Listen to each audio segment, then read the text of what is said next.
Peter Molyneux opened up about his ideas for a new Fable game, and we've heard some new rumblings about Anthem. As you can tell, we have a lot of RPG love for you in this week's top 5 stories you might have missed.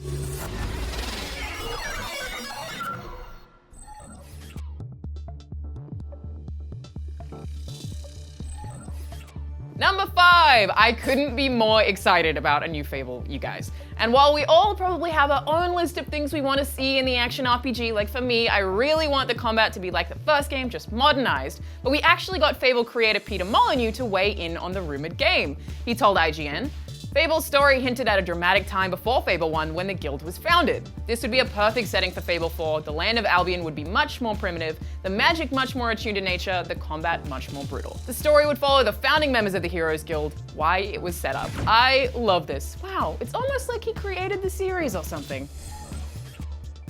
Number 4, a part of your childhood is literally dying.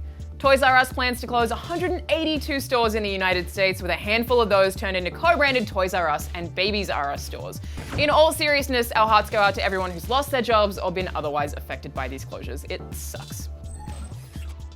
Number 3, just when you thought you caught them all, Niantic goes and adds even more Pokemon to Pokemon Go. That's right, 23 new Pokemon from Ruby and Sapphire were added to the popular smartphone game this past week. The update includes Flygon, Aggron, Solrock, Lunatone, and Whismur, and it also brings the total number of Hoenn region Pokemon to 100 in Pokemon Go, with 35 remaining from Gen 3. Number 2, there's always been this myth that only first-party games sell on a Nintendo console, but that's not the case for the Switch, according to the State of the Game Industry report presented by the Game Developers Conference.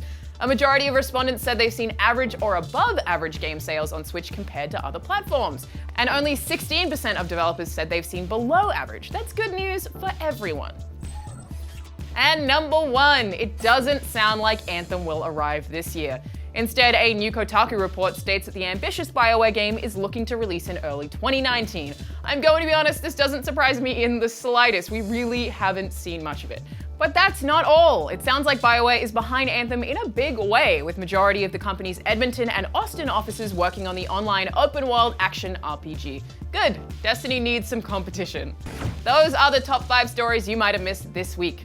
Now you have newfound wisdom to fully enjoy your weekend. Be sure to watch the rest of our Daily Fix episodes for more news, and check out episode 5 of our show, Best Game Ever. This time we have celebrities chatting about their favorite RPGs like Final Fantasy and Mass Effect.